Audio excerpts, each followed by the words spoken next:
I'm delighted to be here in Raiwaqa for a very important occasion in the efforts of the Ministry of iTaukei Affairs to improve its services to iTaukei around the country, the launch of a new community outreach program.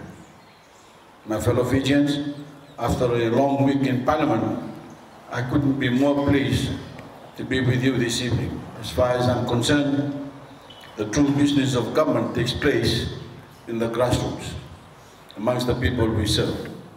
I've always believed that direct engagement with ordinary people is the most important thing for government to do. And on a personal level, it reminds me about the great trust the Fijian people have put in me and my government to protect your interests, to grow the economy, and to create the jobs that we all know we need. As a nation, we took a huge step forward last September when the Fijian people gave the Fiji First government a decisive mandate to continue our reform program to move the country forward. But clearly, not everybody has taken this step with us. This past week in Parliament, it was unfortunate to see that members of both the opposition parties are still stuck in a time warp, locked in the same patterns of divisive and offensive behavior that the Fijian people have overwhelmingly turned their backs on. For example, you will have heard that on Tuesday a member of the opposition shouted "Kaisi" at one of my ministers. This sort of behavior might have been acceptable under the SBT and SDL governments, but there is no place for it in the new Parliament, and no place for it in the new Fiji. Also on Tuesday, another member of the opposition from Sodopa asked a question about the United Nations Declaration on the Rights of Indigenous People in a blatant attempt to spread fear by suggesting that iTaukei are being marginalized. This United Nations Declaration, which has no binding legal effect, stems from the experiences of indigenous peoples elsewhere, such as those in the North and South America and Australia. It is not relevant to our experience in Fiji. There is no threat to the iTaukei, no threat to your land, no threat to your culture, no threat to your institutions, and there's no threat to your religion. The iTaukei approximately owns approximately 91% of the land in the country, and iTaukei culture and institutions have a cherished and proud place in our national life, protected by the very clear and strong provisions in the Constitution. Before that, on Monday, a member of the opposition from the NFP asked for a breakdown of civil servants by ethnicity, betraying a mindset that has plagued Fiji for too long. In the past, Fiji was led by people who broke everything down by ethnicity. This created cracks in our society and led to distorted ways of thinking. For example, I still have people coming up to me thinking they deserve a job, not because of their qualifications or merit, but simply because of their ethnicity. My fellow Fijians, appointment must be by merit, with all people being given equal opportunities. We must deal with everyone in an open, clear, and transparent basis. We live in one nation, and we must move forward as one nation. In order to achieve what we know we are capable of, we need to be honest with ourselves. To admit that if we give people a leg up because of their ethnicity or personal relationships, then we are hurting Fiji and ourselves, slowing our progress and limiting our potential. And we would especially be hurting our young people who deserve a level playing field as they get their start in life. Indeed, the majority of Fijians, including iTaukei, are young people. and I believe it is our most sacred responsibility as government to look after them, to ensure that a good future lies ahead of them by growing the economy and creating jobs. There's certainly lots to be optimistic about on that front. The figures, as I've said over the last few weeks, are encouraging thanks to my government's policies. We have seen 5 consecutive years of economic growth. Don't believe what the opposition tells you. Growth of 4.2% in 2014 and similar growth forecast for next year. Job advertisements up by 12.8%, and there's low inflation between 0.1 and 0.2%. But we know that we can do better. We know that our potential is limitless if we work together as a united and proud nation to keep our reforms on track. My fellow Fijians, the most disturbing thing of all this week happened this morning. So DELPA members were determined to raise the spectre of the 2000 coup by indirectly arguing for leniency for George Speight, the perpetrator of the most terrible episode in our national history. I have no doubt that they wanted to rehash this painful chapter because many of them still sympathize with his cause, if not his actions. That's why, in the light of the events in Parliament this week, I feel it necessary to repeat the call that I made during the election campaign, that we must all work together to break these old mindsets until they no longer exist in our society, and to resist any forces, however small, that try to drag us back to the past, to reject any comment or action that humiliates or degrades a fellow Fijian or a specific group. This is a national mission, and we all have a role to play, whether it's within our families, or at school, or in the workplace. We can all make a difference by standing up for each other and taking care of each other when we hear something offensive, or when we see something going on that's not right. We are all on the same team, Team Fiji, and like a good team, we need to work together and have each other's back. But tonight, my fellow Fijian and people of Raiwaqa, and Voreqe, we embark on another important mission, and one that specifically affects the lives of the iTaukei and those affected by decisions made by the Ministry of Itaukei Affairs, the TLTB, and other related ministries. The ministry's community outreach program.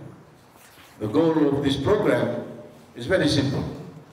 It is to open up a direct channel of dialogue about the services we provide, about any concerns you may have, and about how we can do a better job. I brought with me a team of representatives from the various Itaukei institutions, which is here to answer your questions and provide you with information on a range of important issues, including the new VKB registration process that I know is on many of your minds. This exercise is especially important given the amount of misinformation and rumors that are still being spread through the Itaukei community by opposition politicians, even after the election. We are here to set the record straight. Above all, to explain that the indigenous rights and customs are not under threat. Because the facts are this: the Fijian Constitution recognizes the unique culture, customs, traditions, and language of the Itaukei and protects their ownership of their land. Under the Constitution, all Itaukei land will remain with its customary owners, and no Itaukei land will ever be lost, whether by sale, grant, transfer, or exchange. And there are other benefits to landowners, such as the right to a fair share of royalties for any minerals found under their land or under the seabed in waters where they have customary fishing rights. Also, for the first time in any of our constitutions, the Bill of Rights says that any land leased by landowners must provide them with a fair and equitable return. And again, for the first time, if any Itaukei land is used by the state then it must be returned to the landowners. If the state no longer requires it for the purpose it was originally acquired for. So rather than worrying about the non-existent threat, today we want to put our heads together to see how we can improve the services offered by indigenous institutions. We want you to hear directly from us about the roles and responsibilities of these institutions and their plans and projects for the years to come. This includes the iTaukei Affairs Board, the iTaukei Land Trust Board, and the Ministry of iTaukei Affairs. And we want to hear from you about any concerns and questions you have, or ideas for how we can improve our services, which is equally important. The information that you provide us will allow the staff in my ministry to make adjustments to serve you better in the future. My government is serious about raising the bar across the civil service in terms of efficiency and service delivery. We are planning a massive reform in conjunction with the World Bank to make it more responsive to the needs and demands of the Fijian people. Of course, this reform program includes the Ministry of iTaukei Affairs. The demand for higher standards of good governance and strategic planning extends to indigenous institutions just like any other.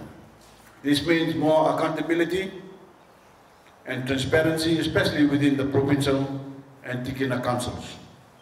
These organizations are still too often run from the top down without proper consultation and engagement with the people they serve. It means things like keeping proper accounts and appointing staff on merit. But of course, it also means listening better to our customers. And so tonight is the beginning of an important journey. We are here to talk face to face with you. We have come to hear what you have to say, to start a dialogue that we will continue as this roadshow travels around the country. The schedule has not been finalized, but the ministry plans to visit a wide range of communities, densely populated areas like this, rural areas on both Votilevu and Bunolevu, and the maritime areas. We want to travel as far and wide as possible because these consultations are designed to establish a closer partnership between the people and the institutions that serve them. My fellow Fijians, before I conclude tonight, I would like to take a few moments to discuss the announcement of our change, to change our national flag to one that better reflects Fiji's position in the world as a modern and independent nation state.